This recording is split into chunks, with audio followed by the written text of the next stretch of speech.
अस्सलाम वालेकुम व्यूअर्स, क्या हाल है आप सबका। Welcome back to another vlog. तो व्लॉग स्लैश पॉडकास्ट। तो आज हम एक नया कंटेंट लेके आए आप सबके लिए। कल भी उम्मीद है आपको वो हमारा जो पॉडकास्ट आपको थोड़ा आपको पसंद आया हो। तो हमने व्लॉगिंग सेट के थोड़ा सा एक न्यू आइडिया सोचा है। बिल्कुल ऐसी है बात भाई? हाँ बिल्कुल ऐसी है। अच्छा, तो यहाँ हम एक घास के ऊपर बैठे हुए हैं और सामने व्यू है। बिल्कुल माशाल्लाह, आप लोग पीछे व्यू देख सकते हैं हमारा। सारे ये जो बताना चाहूँगी सारे चेरी के पौधे हैं। आकाश भाई, हम लोग इस वक्त कहाँ बैठे हुए हैं? कौन सी? ये हम ज़ियारत में बैठे हुए हैं अभी। अच्छा, आपको बिल्कुल पीछे आपको बिल्कुल पीछे पूरा ज़ियारत नज़र आ रहा है। बिल्कुल ज़ियारत का शहर, पूरा ज़ियारत नज़र आ रहा है। बिल्कुल। तो अब्बास भाई, कैसा लगा आपको ज़ियारत? अब्बास भाई, ज़ियारत तो बिल्कुल मैं खुद 7-8 साल बाद आ रहा हूँ।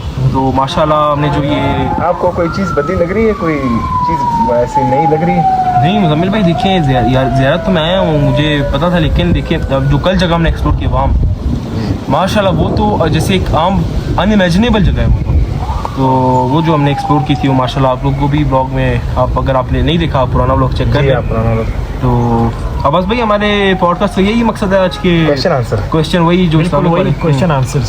और ज़रूरी नहीं कि किस रिलेटेड क्वेश्चन, बस हर मिक्स क्वेश्चन हो सकते हैं। वो चाहे जिन के लिहाज से हो सकते हैं, वो इस्लामिक पॉइंट ऑफ व्यू के लिहाज से Everything. कुछ भी हो सकता है। Mix content. तो आप पूछ लें अगर आपके सामने अच्छा। कोई सवाल आ रहा हो। हमदान भाई, क्या सवाल तो पूछ लें। जी हमदान भाई, कैसे हैं आप? अच्छा माशाल्लाह। तो हमदान भाई, मेरा आपसे ये सवाल है, ठीक है, जो जंगे बदर थी वो उसके बारे में आपको क्या पता है? सही है बात भाई? हमदान भाई, अगर आपको सवाल समझ नहीं आया तो आप पूछ सकते हैं, या पता नहीं है तो आप पास कर सकते हैं। जंगे बदर नहीं आप वकास ने सही जवाब। जंगे बदर में आपको ये क्या बताया? नहीं मैं बताया क्या? सही सवाल। नहीं, जो भी आपको पता है जंगे बदर के बारे में आपको क्या पता है? आप जो बताया बताए। 2-3 पॉइंट्स जंग थी जिसमें इस तरह बताएं। हाँ जी, मुसलमानों की जंग थी, मुसलमान और कुफार के दरमियान में जंग थी जिसमें मुसलमानों की तादाद कम थी और कुफार की तादाद ज़्यादा थी। मुसलमानों की तादाद कितनी? 313 थी और कुफार की हज़ारों आज़ाद में। और उसमें वो जंग फिर भी मुसलमान जीत गए। और इस जंग में कोई ऐसा खास वाक़या हुआ था? जी क्या हुआ? क्या आप मुज़म्मिल भाई बताएंगे हमें क्या वाक़या हुआ था? इनमें शायद फरिश्ते आए थे इन लड़ाई में मुसलमानों के साथ मिलकर। हाँ, इसमें ये था कि जो कुफार की साइड से लोग देख रहे थे कि मुसलमान की मदद के लिए कोई आता है या नहीं, और उन्होंने जो देखा वो कोई दूसरी मुख्तलिफ के साथ लड़ रही, आसमान से आवाज़ आ रही और एक अजीब किस्म की फौज थी जो इनके खिलाफ लड़ रही। जी। अच्छा, जहाँ तक अब्बास भाई मुझे पता है ये जो थी इस्लाम की पहली जंग थी, ठीक है। और अगर सब ने फरमाया था अगर ये अगर सारे कहते हैं अगर ये जंग हार जाते तो फिर इस्लाम आगे नहीं जा सकता था। तो ये एक इम्पोर्टेंस थी इसकी, बहुत इम्पोर्टेंस है इस्लाम में। तो ये जंग हुई भी थी मेरे ख्याल में रमज़ान में थी। रमज़ान में। कौन से रमज़ान? ये 27। अच्छा, दूसरा सवाल है मेरा मुज़म्मिल भाई से। जी पूछ सकते हैं। मुज़म्मिल भाई, वो कौन सी जंग थी जिसमें लोगों ने कहा था कि आप सल्लल्लाहु अलैहि वसल्लम वफ़ात हो गए? मैं आपसे मेरे ख्याल में ये जंग थी। नहीं ये जंग नहीं थी, दूसरी जंग। ग़ज़वा ओहद थी, पक्की बात है? अच्छा ठीक। क्योंकि उसमें आप सल्लल्लाहु अलैहि वसल्लम के 2 दाम शायद शहीद हुए। वो मेरे ख्याल में इसी ग़ज़वा ओहद नहीं, ग़ज़वा खंदक थी शायद, या हुनैन थी। इनमें से 3 में से कोई। अच्छा ठीक है, आप बता दो कौन सी? मेरे ख्याल में यार ख्याल नहीं, आप सही बताए। सवाल आपने पूछा है, आपको खुद नहीं पता है। चलिए दूसरा। अच्छा आगे बस भाई, आपने कोई सवाल पूछा? आपने वो सवाल पूछा जो आपको खुद बताओ। आप पूछ। ग़ज़वा ओहद थी वो। अच्छा, क्योंकि अब्बास भाई जो मुसलमान जीतने पे थे, हज़रत हमज़ा जब शहीद हुए तो वो माल मवेशी लूटने के लिए गए थे सब। तो वो पीछे से हज़रत उसने खालिद बिन वलीद ने हमला किया जहाँ पे आप सल्लल्लाहु अलैहि वसल्लम के 2 दान शहीद हुए। फिर इन्हें लगा कि आप सल्लल्लाहु अलैहि वसल्लम शहीद हुए। दैट वाज ग़ज़वा ओहद। अच्छा, ये मेरा हमदान भाई से सवाल है कि बच्चे जो होते हैं बड़े जाते हैं उधर रमज़ान में तरावी पढ़ने। कुछ बड़े 10 पढ़ते, कुछ 8 पढ़ते हैं, कुछ बच्चे तो बाहर मस्जिद में खेलते रहते, दूसरे पढ़े मारते। किससे सवाल है आपका? हमदान। अच्छा, हमदान भाई। कुछ बड़े 8 रकात पढ़ते हैं, कुछ 10 पढ़ते हैं, कुछ सारे पढ़ते हैं। तो ये क्यों पढ़ते इस तरह, किस तरह, क्यों इस तरह? अच्छा व्यूअर्स, मैं एक और चीज़ बताना चाहूँगा। आप लोग सारे समझ रहे होंगे कि हम सारे सवाल है ना वो समझ रहे हमदान भाई से क्यों करते हैं, क्योंकि हमदान भाई जो है हम सबसे छोटे हैं, तो हमें कोशिश यही है कि उनको ज़्यादा नॉलेज दे पाए। जी आपका सवाल आपने पूछ लिया। जी, ठीक है। मतलब तरावियों में बच्चे मतलब है कि क्यों इस तरह तरावी लोग कम लोग क्यों पढ़ते हैं? 8 एक 20 क्यों नहीं पढ़ते? हाँ कोई 8 कोई 10। क्योंकि तरावी तो फ़र्ज नहीं, इसीलिए सुन्नत तो लोग आधा पढ़ना है। अगर फ़र्ज होते तो ये लोग पूरा 20 नहीं। पढ़ना जरूरी होता है।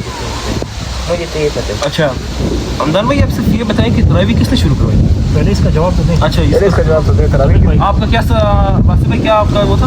लोग क्यों, कुछ लोग 8 पढ़ते, कुछ लोग 10 नहीं, पढ़ते, कुछ वासिफ ने 12। ये पूछा कुछ पीछे लोग मस्तियाँ करते हैं, बच्चे भी आपने पूछा ना, बच्चे मस्तियाँ नहीं वो तो वो बच्चे अलग टॉपिक यार वो तो अलग टॉपिक है, वो तो देखिए वो तो हर मस्जिद में होता है। जहाँ तक मुझे पता है, ठीक है, तरावी एक नफली इबादत है, ऐसी ही है बस भाई, जितनी मर्जी आप पढ़ लें सब तो सवाब की बात और है। 8 क्यों पढ़ते, 20 क्यों नहीं पढ़ते? एक वर्ड 10 12 ये क्यों पढ़ते हैं? यार 20 क्यों वो नहीं तो लोगों तक डिपेंड करता है ना। नहीं लोगों तक पढ़ते? आपको देखिए, एक चीज बचा का हुक्म है, एक सुन्नत है, आपने उस पर अमल करना है। ये तो नहीं कि आपने अपनी मर्जी नहीं करनी। देखिए, if I am not wrong, तो मुझे सिर्फ ये हाँ, पता अगर है एक कि कोई मरीज हो सकता है, उसको उसकी समझ आती है। अब्बास भाई जहाँ तक मुझे पता है 8 पढ़ने में भी कोई गुनाह नहीं है। अगर मैं गलत हूँ तो मुझे भाई आप करेक्ट कर गुनाह लेना। नहीं, लेकिन पढ़नी पूरी है। ये लोग ये बोलते हैं आप सल्लल्लाहु अलैहि वसल्लम ने एक दिन पढ़ी थी, फिर आप सल्लल्लाहु अलैहि वसल्लम ने छोड़ दी ताकि इन पर फर्ज ना हो जाए। तो फिर हजरत उमर के दौर से फिर हजरत उमर ने जमात को इकट्ठा कराया। उनसे पहले हजरत अबू बकर के दौर में ऐसे कोई ग्रुप में ये लोग पढ़ते थे तरावी। तो हजरत उमर ने अपने दौर में सबको इकट्ठा करके पूरी 30 पढ़ाई, 20 पढ़ाई सॉरी। आप सल्लल्लाहु ने अपने दौर में जो थे एक दिन उन्होंने पढ़ाई, फिर वो शायद उन्होंने फिर आगे नहीं पढ़ी होगी। तो ये लोग इनसे और इन्होंने मुझे जहाँ तक पता है कि ताकि फर्ज ना हो। लोग ये इसलिए पढ़ते हैं कि हजरत उमर ने शायद कम पढ़ी थी नहीं हजरत उमर ने पूरी 20 पढ़ी और हजरत 12 पढ़ी थी, तो इस वजह से लोग मुझे वो कर रहे थे और मुझे खुद इस बात का नहीं पता। मैंने सुना है वैसे गलत बताऊँ हजरत उमर ने ग्रुप को एक साथ मिलाया तरावी और माज बिन जबल को आगे कर दिया। जी मेरा सवाल है अब्बास भाई से, सॉरी, जो कुरान की आप सल्लल्लाहु अलैहि वसल्लम की जो डेथ के बाद, अब्बास भाई सल्लल्लाहु अलैहि वसल्लम उनकी डेथ के बाद जब कुरान एक बुक फॉर्म में नहीं था मुकम्मल भाई, तो उसमें क्या क्या मुसलमानों ने डिफ़िकल्टीज फेस की थी और कैसे कुरान को पूरा किया था, आप ज़रा बताना चाहिए। पास कर ये टाइम नहीं है, अच्छा माइक भूल गया मतलब ये क्वेश्चन पास कर भूल गया।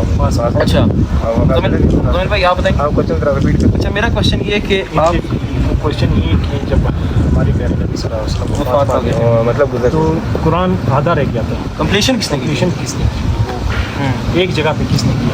कम्प्लिकेशन तो हज़रत उस्मान रज़ी अल्लाह तआला ने की थी, तो उनके दौर से शायद हुई थी हज़रत उस्मान रज़ी अल्लाह तआला के दौर से।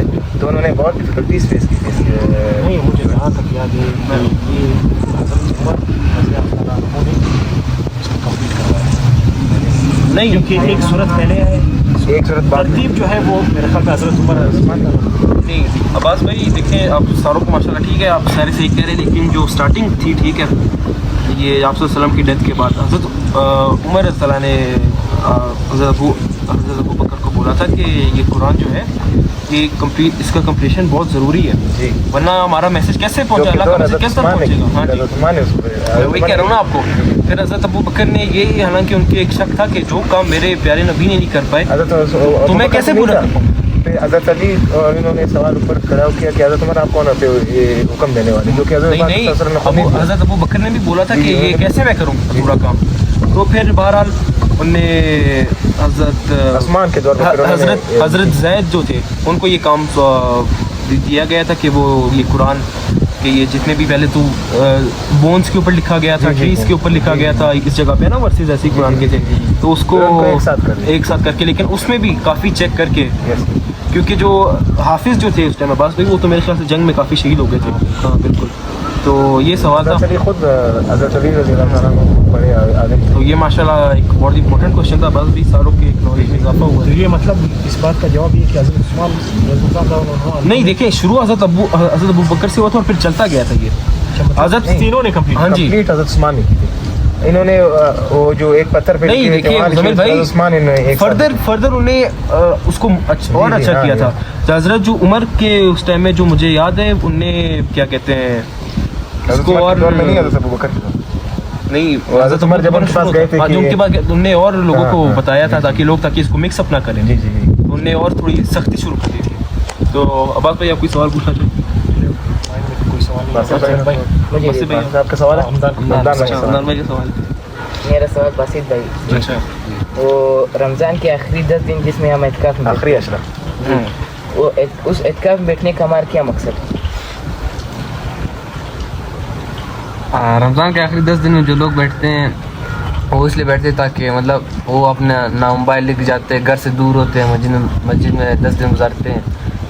मतलब वो अल्लाह के बहुत करीब हो जाते हैं उस 10 दिनों में। ना अल्लाह का मोबाइल कुर्ब होता हासिल करते है, हैं। हाँ, ना मोबाइल ना कुछ, इस ज़माने में कुछ भी मतलब नहीं, बस दुनिया से- अल्लाह इबादत होता है। फायदा अच्छा, क्या है एक उसका? शॉर्ट खुलासा दुनिया से सुन्नत कट है। करके जी आप सिर्फ और सिर्फ अल्लाह की इबादत करें। अल्लाह की देखिए, बात है। जी अब्बास भाई ये तो आप वसल्लम की सुन्नत भी है इत्तिकाफ में बैठना। जी जी सुनो। तो इसमें आप ये वसल्लम पूरे हाँ, 30 दिन बैठते थे। और वो हर रमज़ान में हर हर रमज़ान में। रमज़ान में। तो ये इसमें ये है कि एक आपका आप दुनिया से दूर होते हैं, आपका एक पीस होता है माइंड में, एक सुकून होता है आपकी, बाकी स्ट्रेस वगैरह नहीं होता है दुनिया के कामों में। बस आपका कुरान है, इबादत है। और माशाल्लाह इत्तिकाफ में जो एक मंजर होता है वो तो फिर है ना, वो बस तो वही बता सकता है जो बैठे हुए जो गए हैं। बिल्कुल। प्रकाश भाई शायद बैठे हो, हाँ मैं बैठा हुआ था बिल्कुल। इस साल बैठे। एक जो इत्तिकाफ से जब आप उठते हैं मुज़म्मिल भाई, एक याद आपकी होती है, आपको दुनिया में आपका दिल नहीं लगता उसके बाद, क्योंकि दुनिया तो एक झूठी सी चीज़ है ना, बस भाई ऐसे ही है। तो अहबाद भाई आपको कोई सवाल? अच्छा कोई दूसरी सवाल भी कर सकते हैं आप लोग इस दुनिया के हवाले से, दुनिया के हवाले से। अच्छा अच्छा वकास भाई मेरा आपसे सवाल है। हाँ। उस दिन जो इन्होंने साया देखा था, आप उनके बारे में हाँ। बताएं। वो जो आप कह रहे थे कि मैंने साया देखा था हॉन्टेड हाउस में और मेरे कंधे जो है भारी हो गए थे। उसके बारे में आपके क्या मतलब क्या हुआ था उस दिन आपको? जब हॉन्टेड हाउस गए थे जी, बस भाई देखें रास्ता तो भी माशाल्लाह, मैंने आप लोगों को जब रास्ता हम लोगों ने व्यूअर्स को दिखाया था, जैसे ही हम वो हॉन्टेड हाउस एंटर हुए थे तो ये जो पूल एरिया भी हमने दिखाया था ना, यस उसके पास एक गुदा भी वॉशरूम था। दिखाया। और मुजम्मिल भाई ये नसीबुल्लाह से अभी जी, लोगों ने इंटरव्यू हाल भी नहीं किया, इंटरव्यू भी नहीं लिया हाँ, उनसे कि वाकई आया यहाँ पे कुछ इस बंगले में जो हॉन्टेड हाउस है वहाँ पे जो कि कहानियाँ मशहूर है वो सच है। कहानियाँ मशहूर है, वो वाकई सच है यानी? कब उनसे मिलना है?